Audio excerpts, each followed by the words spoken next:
Hello and welcome back to the Coach to Confidence podcast. We have a returning guest who's been on a few, and also the last episode, Taylor.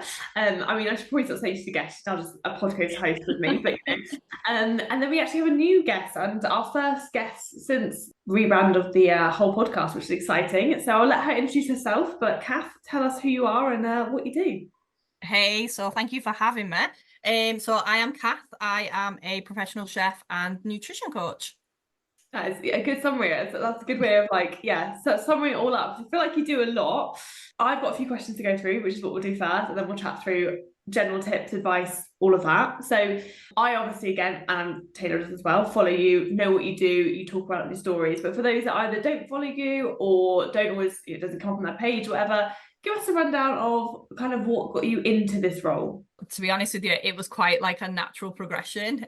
So I've always been massively involved in food, and I kind of joined that role on a whim. I basically was working in a pub one day, and the chef didn't turn in, and they asked me quickly if I wanted a crash course in how to cook pub food, and I spent a week then training under this very elderly gentleman, should we say. He was about 70. Became so besotted with everything he was doing. It was the first time in my life that I'd really been excited about learning something. So I loved it. I went home and told my mum I was quitting college. She was not enthusiastic about that. I did then enroll in another college, so that was fine. And I got my chefing qualifications, obviously moved around a bit.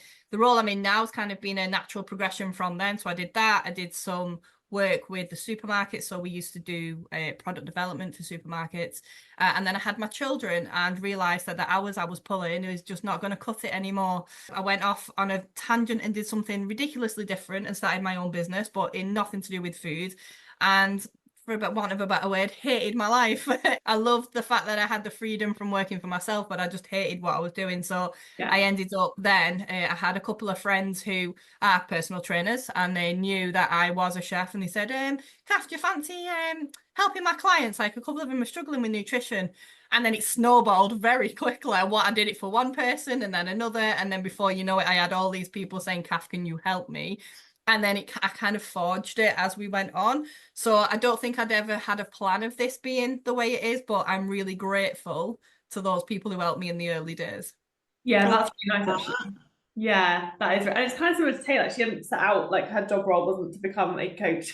She's also just, like, to be fair, I guess mine was a little bit more, even with me, it's kind of fallen into it. So yeah, it's nice when it's natural like that. That is really good. Previously had, like, I bought recipe books for clients. I tried to kind of bring some food ideas in because I'm very uncreative with food, but what you do is just such a different, well-rounded service compared to just a recipe book. So yeah, there really was a gap in the market, and it's cool that you've managed to, like, I guess, find that, which is cool. Yeah, I think it was quite straightforward for me. So when the personal trainer started asking me those, to do those things, that's exactly what I did. I went off and researched what's actually in the market, and the only thing I could see at the time was recipe books, and I was like, I feel like I could do this a little bit better. So I did. I just started, and then, like I said, we're still kind of making it up as we go along. As soon as something in the market changes, but I suppose that's the good thing about working for yourself. You can always kind of chop and change and make it better. Yeah. So Taylor, when you were one of my clients, did you ever use any of the recipe books I gave out? Probably not, no. That's what I mean. I feel like people don't utilize things like recipe books or just like giving people a recipe, whereas the service that you offer, like you said, there's so much more than that. I think what you do is just such a different level of, there's so much more value than just a recipe book, 100%. So yeah, I love that. Cool. Next question. So you are obviously on your own big fitness journey.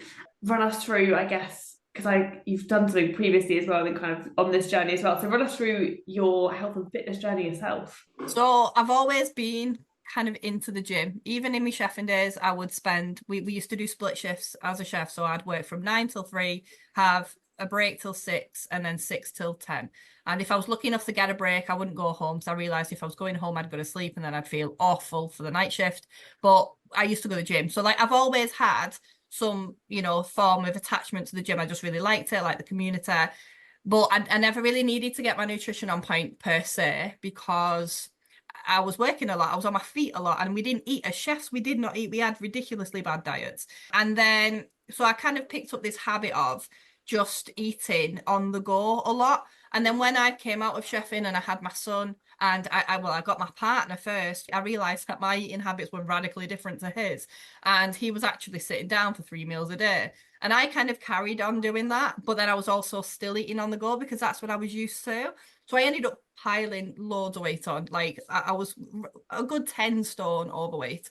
And I didn't really know what to do. I think I stayed there for around 3 or 4 years. I didn't really go to the gym. I had a new baby. I just let everything else go in front of me, as you do. Like, I can't, my baby's here, I've got work, I've got my partner, I didn't do any of that. And then the only thing I can describe is a mental breakdown. It didn't help. Obviously, all the fuel I was putting in wasn't great. And I didn't really feel like me anymore. And I just didn't feel the best. And then I started up in the gym again. And then that kind of progressed on to, I started doing like little challenges. And then that progressed on to, I started looking after my body. I got myself a coach. And then one day I was chatting to a good friend of mine. She's a marathon runner. She runs ultra marathons up and down hills. She is phenomenal. And I said to her, I'd love to do what you do. I'd love to be a runner. And she was like, you absolutely can. I was like, no, I don't think you know who you're talking to. I cannot run. And she basically took me, the first training session I did, I think it was like 2 minutes I was running and I cried. 6 o'clock in the morning, I cried. I phoned her. I was like, we ain't doing this. I think you've got the wrong person. It was like a whole thing. There was wind, everything. It was horrific. But to be fair, since then, I kind of thought, no, like, let's just see if I put the work in, let's just see. So, fast forward to kind of now, I've managed to lose just over 5 stone. I've done half a marathons. I'm about to do another one. I started training in sport karate. So I did traditional karate for a while, which was like katas and things like that. But then I moved to sport karate. So I'm actually fighting now. So like everything I've done has kind of given me the confidence to do the next step. I've still got, I'm still quite open with my fat loss journey. I'm nowhere near where I want to be. I've still got around 3 or 4 stone left to go, but I'm, for the first time ever, I'm going to get there. Like beforehand, I'd be like, oh no, let's just see. Whereas now, no, I've got all the evidence now. Yeah. I'm going to get, I think having the performance goals for me is key. Like I want to try high rocks now. I want to try calisthenics. Like there's loads of stuff I want to try just to see if my body can actually cope with it. And I think that's only something you get from this kind of crazy fitness world that we're all in. Oh, I love that. That's so nice, like to hear that it's not necessarily about the weight and it's about what you want your body to do and challenge yourself in that way, that the weight is just a bonus. Like, yeah. I love that. I think for a long time, so I come from like diet culture, Weight Watchers, Slimming World, that was me. I watched my mum do it for years. I followed in the footsteps because when I was younger, I never had a weight issue. And it was only kind of when hormones kicked in and I had my children, I was like, okay, this is a problem. So then I did that for a while. But to me, like standing on the scales is just, I'm still not fully past it. I sometimes stand on the scales and go, oh my God. But like, yeah, I think that's just ingrained in us. But I don't know. I think for me, it's much more powerful to go, well, it doesn't matter because I can still do this. Like I am still able to do this. And it's more for like, I've had a daughter since, and it's for her. Like all I keep thinking, if I break this pattern now, she is going to take this. And I do not want her to watch like mummy struggling because she weighs a stone heavier than she should do. No, I want her to see that mum doesn't matter what mummy looks like because she's empowering. Mummy goes out and does this anyway. And I recently had the privilege of having both kids. We did a 10K. I'm obviously in training for the Great North Run. I did a 10K and both children were there. And it was the first time both of them have been there. And I cried my eyes out all the way around because my 4-year-old was like, go on, mummy, let's go. And I was like, I'm doing it. And again, it's for her because I don't ever want them children to feel like I did. I don't want them ever to go, if you put weight on and you're overweight, fine.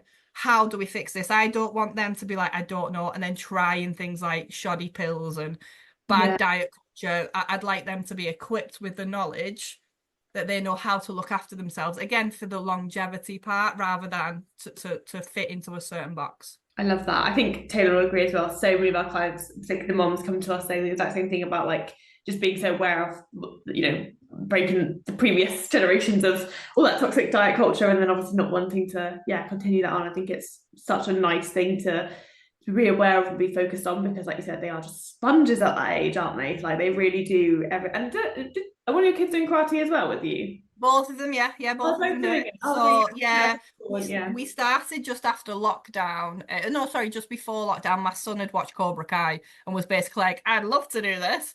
And then I said, "Okay." And then I only joined because he was nervous. He's quite quiet, like he's confident with his friends, but he's quite putting him in a new situation. He's quite shy. So I said I would do it with you, and then it just progressed. We did that for 3 years. And then I always say to him before we start again in September school, I always say, because he does a lot of sports, like we are a big sporty family, and sometimes the time scales of what we do is not great. So I do say to him, is there anything you want to quit this year? Like, let's get some time back. And he was like, and he did say this one particular year, he said, I love to do karate, but I'd like to be able to fight with it, like, because where we were before, like I said, it was just learning the moves, you didn't actually apply them. Um, and then he joined, and I thought, well, if he's joining and he's putting himself out there, I need to join. And then my daughter does classes for her, so now she's there, so all three of us are now there. I love that. And yeah, I think it's that thing, isn't it? As a parent, you want your kids to be doing all these extracurricular things, but then when you're actually having to like ferry them around and logistically sort it all out, it takes up your whole week. So yeah, it can definitely be a lot. But yeah, I do love that. Have you ever done karate, Taylor? Yeah, I got to brown and two whites. Oh Very wow. nice. Nice. Yeah, I was one way from black belt, but I mean, I was like 11, so it was many, many moons ago. But I went to secondary school and I thought it was going to be the end of like any extracurricular activities. I'm just going to be working and homework and timetables and stuff. So I gave it up, but didn't need to essentially. So I'm sad about that, but yeah, I loved it. We should go back into it. I feel like martial arts are so cool. And yeah, I wish I've never done any, but I would like to. I think it's the idea of having that discipline again. Yeah. That's essentially what you're taught, isn't it? And the structure and things like that. I did love it. I did like all my gradings and stuff, and the respect for the sport is just incredible. But yeah, I have been toying with the idea. I was thinking about taking my nephew, but oh, I don't know. Do it. You I should love that. definitely go. Yeah, Definitely. yeah. I'm like, we're both gonna hold you to that. Do it. I didn't even know you did that. That's so cool. Yeah, absolutely do it. Like if there's something like that that you can get back into, that's yeah, like you said, nice to be able to take him as well and get him channeling that childhood anger. So yeah, it's always a good shout, definitely. Oh, I love that. I now feel like I want to join martial arts. I've been inspired. I've been Googling like martial arts and talkie You after have this. to come with us then. If I've got to go, you're going to come with us. Okay, yeah, I'll come. Actually, I did do what did I do? I did some boxing for a little bit. That was fun and a really tough workout, but I only really went because I fancied the instructor. So it wasn't really like it wasn't really a very valid reason to join something. Yeah, he was a good looking instructor, which did help. So Cath, so if someone is either like an online coach that's listening to this, because I know we do get a few coaches listening, or if they are maybe even like one of our clients, tell us for those again that we said it's more the recipes. We said it's like you do more the recipe books. It's not just a recipe book, but what exactly do you offer, and what do you think the real value in that I guess is? So to be honest, I always struggle to answer this question, and I think it's because, like you said, I do so much. It's kind of hard to bundle it into a package. So the easiest way I can say is I'm a nutrition coach. I'm a chef. We all know that's the background. I got a big fascination in nutrition, and I moved into that area. I did it for my own body, and I loved it. And for coaches in particular, I've been a business owner too. This isn't my first business. I've had another business, and I understand that actually running a business is quite tough. There's long hours. There's a lot you've got to do. You are everything. You're the accountant, the marketer, the salesperson. And if you was anything like me going into sales and marketing, I was well in over my head. Like I hadn't got a clue I didn't know how to talk to people. It was just, so for me, I kind of go in as that bridge between helping your clients get the results they want to. And then it's not to say that you guys can't do it yourselves, because you absolutely can. You have thriving businesses, but it's like a little help, if you like. So I go in, I take some pressure off you guys as coaches. I help your clients just have that additional support in terms of nutrition, because we know you come around to check-ins and clients are always there's some that struggle more than others with nutrition. Nutrition's the one that makes or breaks you for me, just because it's emotional, it's social. There's a lot that go into it. So I kind of take off some of that pressure for coaches. I help, they can then use that time elsewhere in the business if they want to. They have that additional support, because it's quite lonely. Having a business can be lonely. You are, you know, sole charge of all of these people, and it can be quite lonely. And then for your clients as well. So it's giving them that additional support. It's saying, right, okay, you have this other bit, you know, we have some food ideas and the recipes and they're amazing. Trying to kind of almost debunk some of the stuff that they'll see and they're exposed to on social media, because there's a lot going around at the moment, always going around, and just saying it's okay to struggle, but here's how we go about it. And for me, helping other people, having that support that I would have wanted when I first started my journey in both business and kind of fat loss, for me, it's just what I love. I always think really lucky, because I just think I get to play around with food all day. Like it doesn't feel like a job. So if I still get to play with food and help make people's businesses and lives better, I am sold. I love that. That was a really good summary, because yeah, I think that does really encompass what you do. It's so much more, like we said, than just a recipe pack. And yeah, you solve so many problems. And I'll just even message Cath like, this client needs help with salad dressings, and Cath will just fire off those ideas, because she is the creative brain.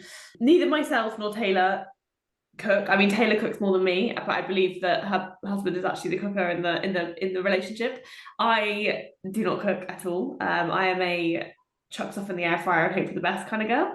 So it is really helpful having you, because like I can write a meal plan, you know, from the macro side of things, and like I know what's in what, and I know what calories are and everything, and that's great. But I'm not creative, and I'm fully aware that like half the things that I would give clients, people do not want to eat. So, or I might eat, but they may not want to eat. So like having you there is amazing for recipes and ideas, and I think that's a really unique thing as well. It's like you're actually in our community groups as well, and like answering questions, helping us as well, which takes a load of our sort of plate. And again, like you're the creative brains with the food side of things, so it's really helpful having that there, definitely.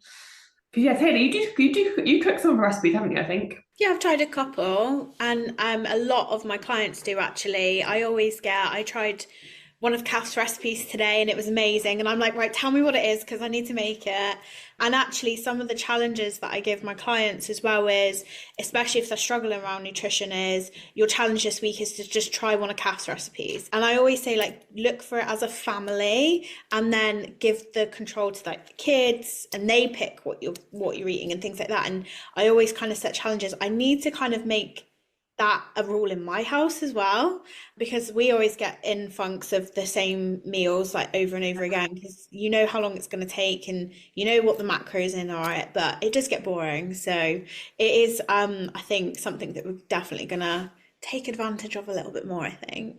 Yeah, no, that sounds good. Maybe I'll get Jake to do more cooking for me. I'm probably not going to sit here and commit to doing more cooking myself. That's probably just a lie. So maybe I'll tell him he needs to do more. But yeah, we've definitely used some as well, actually, and we have made some, and they are really good. And I think that's the thing as well. It's nice, like, because you're a busy mum, you also have a business. Like, you get that people don't need to be, or don't necessarily want to be slaving away for hours. So things like having, a lot of my clients really like the slow cooker recipes and stuff like that. They found really useful, and I think things that you can, obviously I like the air fryer ones, the very low effort ones, like that's kind of my, like, I think there's something for everyone there, which is really nice. And I know before, when I've said to people on like consultation calls, like, oh, we've got an in-house chef and nutritionist, he offers this, people was like, oh yeah, that sounds great, but like I only have 20 minutes to cook a meal, or I only have I want something that I can put on. Like, I think they think it's going to be like a 30 ingredient recipe with like loads of fancy stuff that no one has in their house and cost £300 to buy all these stupid ingredients you use once. Like, I think people think it's that, and then obviously the reality is actually it is realistic food. It's high protein. It's family friendly stuff. It's you are really good at working out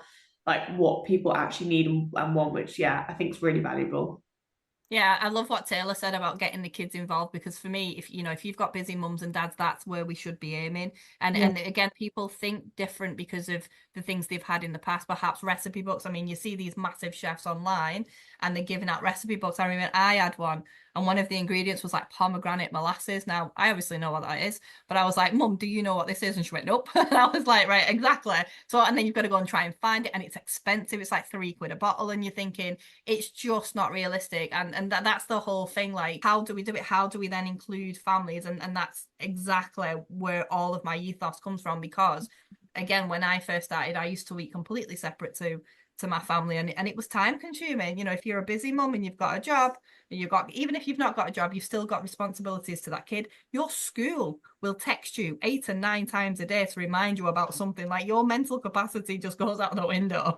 So having the kids involved, and then again, it's giving them a life skill at the same time. So again, they're not in the same boat you will be in 20 years time. So I love the fact that you have both said that, because that is exactly kind of where we come from here. Yeah, because I don't know about you, but I think the reason that I'm not bothered by cooking, I've never really had interest in cooking, literally just stemmed from my mum, and like the fact that she is not a cooker, she is a microwave meal kind of girl, she is a chuck stuff in the oven. And you're so right, I think actually now thinking about it, like that is exactly like what I've been brought up on, which is why for me, if I can't microwave something, I won't eat it. So I think, I don't know if it's the same for you, but that is definitely where I think that my own relationship with cooking has come from. Yeah, I think it's similar. My mum had her staple recipes, and I still to this day get so nostalgic around them. But outside of those recipes, I don't necessarily remember what our food was like, because it probably was just based on the money restraints and the time restraints that my mum had. It probably was something that was very unexciting, and I think it probably is very similar to what I do now. I'll just bung something quick in the air fryer because that's what we kind of grew up. We had no time. My mum had 3 kids on her own, and it was just a bit like that. But I always now go to my sister's for dinner, and I'm coaching her as well. So she uses some of your recipes, and I'm always like, what is for dinner? Like, and it's nice that she gets the kids involved. They always help chop and do all of that. So it's like so nice that, if I were to have kids, I'd be the same, that we kind of incorporate kids into the cooking element of it, and make it more of a thing, because I don't necessarily enjoy cooking because I don't know how to cook and make good yummy recipes. So I think that's probably where that restraint has been, I guess. Yeah, I definitely think it starts at home. I mean, we were quite similar. So my mum was a cook, and she was a cook kind of all of her life. That was her job title. And when we had no money, they worked 3 jobs between my parents. So I was the oldest. So then I was the one that went and cooked, only because she'd leave me little, handwritten notes, put this in the oven at this time, do this. And that's kind of where, but she then came from a family of the same. She's one of 8. So they really had no money. Good Catholic family. And the only thing they could do back in the day, everybody would cook something to help the street. So it was when everybody would like, wanted baked bread, wanted bake a pie, wanted grow potatoes, and that for us, that was the only thing we could kind of do. That's the only thing we could afford, was getting, whole vegetables and things, popping them all. We were the same. We had cottage pie, we had beef stew, we had all that kind of stuff growing up. But I think for me, and especially in nowadays, and the stuff you see on social media, I think it's kind of drawn into that, oh, we have no time now. Like, your mum would be in the kitchen cooking all day, someone would be on the pot all day or in the slow cooker. So kind of the whole ethos around that is, no, we do have time, we've just stopped making time for it. And actually, you don't need these big elaborate meal plans. You're absolutely fine with having 10 staples, because who really has the time to cook anything more than that? But every now and again, why not try something different, just to stop? Because the problem we've got is, if people stop cooking entirely, that's when takeaways come in. And I don't know about you, but it's really expensive here to have a takeaway now. I mean, we don't go, but I think the chippy you're looking at, I think it could used to feed a family of 6 for a tenner. I don't know what you'd get now, but it's that budget, that time, all those restraints, and it's about showing people that actually we can do it, and you just need a few skill sets. And the same as in schools, I don't think they teach it in schools as much as perhaps they did once. So I kind of feel like that's where enter Cath. This is where she comes in and is like, right, we can help. And I'm on a big kind of mission to just get people cooking as much as possible, just to know how to, because you guys have said you don't really cook, but you know how to fuel yourselves. And I think that's the difference. I think if you have nothing, if you come in from an angle of, you're not really sure, then it's the fueling part for me.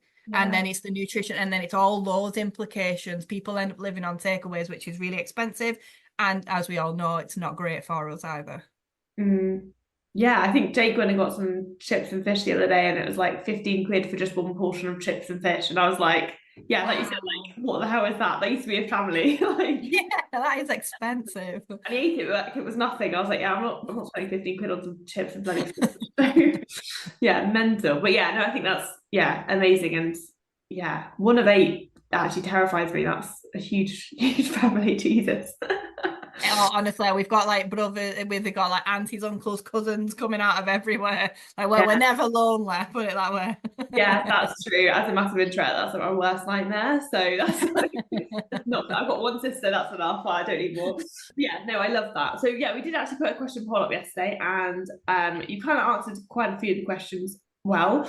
One of my clients, yeah, I know she uses you frequently, so I'm guessing this was more of like a question that other people might benefit from. But her question was, what would you say to start with out of all the resources you have if someone either just started using you or opened it all up and was like, oh, there's loads here, like where do I start? What would you be your advice to someone, I guess, wanting to use some of the stuff you give and some of the stuff you do, but not quite sure where to start?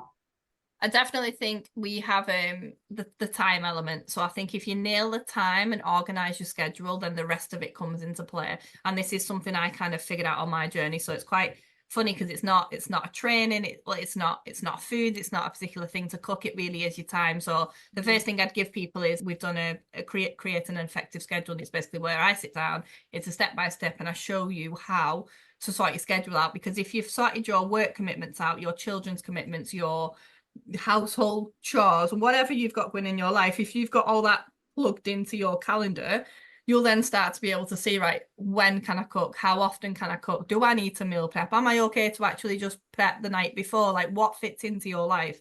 But you're the only person who can answer that is that, you know, yourself, because we all have radically different schedules. You know, some of us work longer hours than others, some of us have more children than others, you know, so it's about sorting that out first, because then everything else becomes clearer, and you've time's never an issue or an excuse. It used to be an excuse for me. It's never, you know, never an issue again. I love that because we do tell clients obviously plug in things like the workouts and plug in obviously yeah steps. But I think you're so right. I don't know about Taylor, but I've never once said plug in the time to make your food. But actually, that is such a good point. Like that is such a vital part of that whole process. Yeah, I always find that the clients that I've had who have said, I'm going to dedicate a Sunday afternoon to meal prepping, even the first half of the week, have more control over the rest of their week. And that's not because they've done the work, it's because they put the time in to do the work. So they've said that that's made a difference, and it ended up being one of our habits that we put in, that you know it's a non-negotiable, and that's what they wanted to dedicate their time for. And again, got the kids involved and helped them do it, and made it an activity that they could do together rather than separate, so it felt like it wasn't more of a time constraint because they were spending time together at the same time.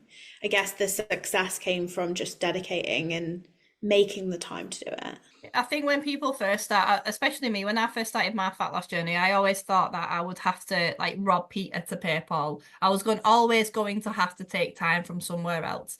And I think as you know, as busy people, that's something that we stress about the most. We think, oh my gosh, I'm not going to be able to get my workout in, or I'm not going to be able to get this project done at work because I've got to do this.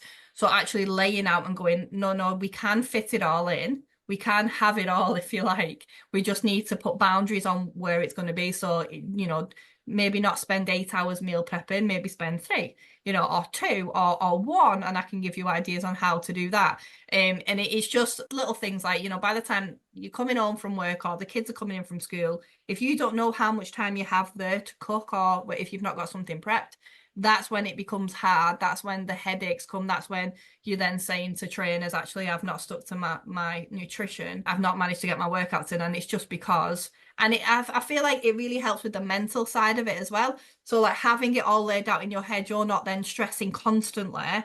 You're not sure what your next meal is going to be, or you're not sure when you're going to get that workout in, because you know, actually, I don't need to worry anymore because my whole life's pretty much mapped out, and it takes 20 minutes every week to kind of play Jenga, or almost just rearrange some stuff, add in some new appointments, and kind of it just makes things. It's been probably the biggest driving factor for me.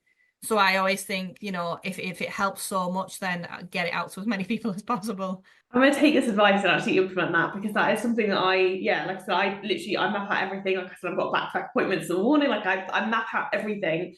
I don't normally map out time to eat or make food. Like those are just things that I know I've got good options downstairs. I've got things I can go and grab, so it's fine.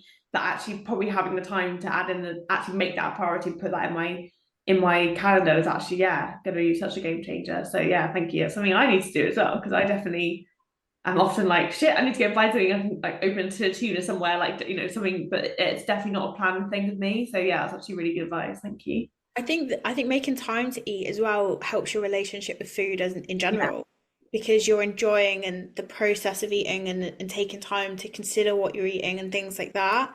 So that's from a like an all-rounder kind of thing too, is make time to eat, but for the relationship that you have with food and the rest of it as well.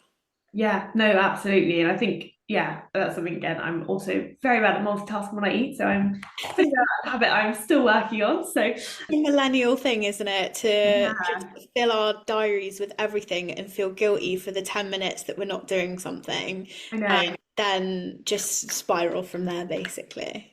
Yeah, again, that's all. Yeah, like I said, definitely an ingrained habit. Because yeah, I do feel bad. I'm like, oh, I can't possibly take a 15-minute time to eat a meal. I can, like, I definitely can, but I'll probably spend 15 minutes stroking the dog, but I won't take 15 minutes to like sit and eat. Yeah, it's mad, isn't it? It's just like I said, the priorities and slightly skewed with it. I've got one final question. Are there any questions you want to ask, Taylor?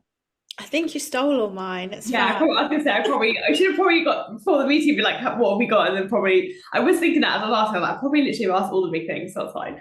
But yeah, the final question I have, Cath, is obviously you're making food all day, you're on your own fat loss journey, and I think it's just a question I wanted to ask. You're obviously making all these amazing recipes, filming them. What do you eat all the food? Do you give it to your kids? Like, what happens with all this food you make? Because I'm guessing you probably batch make a few at once, or like you do it that way. That was just me being nosy. How do you do this? Yeah, so I feel like I'm quite lucky because I've always got food around.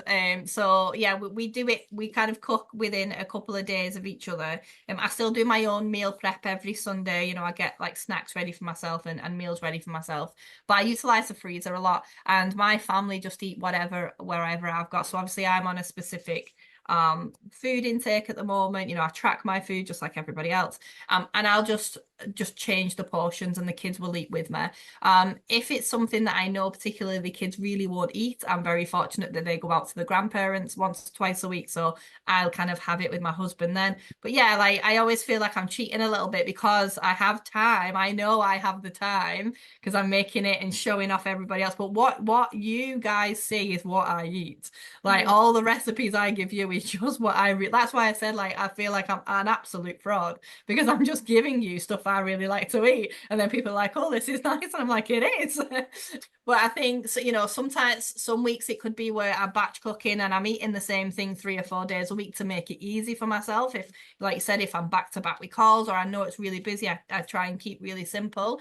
I think the biggest rule I do is that we're a family of 4, so I cook for 8 people always. And then we always have something in the freezer. If anybody comes into my house to do any repairs or anything, they always get sent away with food. We had our garden done not long ago and I was like, we have just made this. Would you like some? Because I knew full well we were going on holiday. It wasn't something that I could freeze. So I was like, just take it. And they were like going out with big trays of food. So like people know, like I can't give you much, but I can definitely give you food. Okay, I like giving it to the neighbors as well, just to see if if it's nice. Like especially if it's something we've not had for a long time, just go and try that. And if I get good feedback, then we're good for that. So yeah, I'm a big feeder, so just give it out to everybody, really. I love that. No one has ever left my house with food that I've given them that I've made. I don't think they ever will. So if you want food, don't come to my house. I probably have just a tin of tuna in the cupboard somewhere. So I love that. That's probably just the last thing to like wrap up is both. I know myself and Taylor are very grateful for having you in the team. We're very grateful for being part of the business. Very grateful for all the ideas, inspiration, and effort you put in. I think like we've had a few people come into the business for different things, and I think the effort you give is like really next to none. Like when someone's coming into your business, it's not their business. It's quite often that they're just not ever going to be as passionate as you are, which makes sense. But I think like the thing that really is different with you is like you generally feel like part of the business. You really, really care as much, if not as much as we do. And I think that's like a really separate thing. So yeah, that is a really nice part of like having you in the team, definitely. Yeah, you can just tell that you want to help everyone and make it Yeah. easy for everyone. And I think that goes, you can see that in the work that you do in the reels and the videos that you make and things like that. Thank you. Honestly, I'm really, really grateful to see you guys and you know, all my other clients as well, because like I said, I do feel like I get the easy side because this is what I love to do, and to have the opportunity to do this for a living, for me, it's still really surreal. So, you know, this is everything I could have wanted, and I get to change people's lives and help people for the better. So I think, yeah, for me, it's just, I'm still very humble that I get to do it, and I just love it. And if I can continue doing this for the rest of my life, I am sold. So thank you very much. Yeah, you're not going anywhere. We need to keep you pleased. So yeah, I'm gonna go and find another chef. So please hang around. Fabulous. So yeah, obviously, if anyone listening doesn't already, they can follow myself and Taylor at Taylor_coach on Instagram, or at live_coach on Instagram. Cath, where can people find you? Where is the best place to kind of contact or find you? Instagram's probably the best one for me. So I am at the Online Coaches Chef. Nice and simple. So yeah, and if you already our pages, obviously she's tagged, so you'll find us all. Thank you so much for listening, and yeah, please go. Cath is very friendly, and so Taylor and I. So any questions for any of us, please go and reach out. We're all happy to help in the DMs. And yeah, if you are an online coach looking at working with Cath, then you know we cannot recommend her enough, and she hasn't paid us to say that. So do take the genuine kind words, because she's great. So thank you for your time today as well, Cath, and yeah, thank you as well, Taylor. Thank you. Thanks.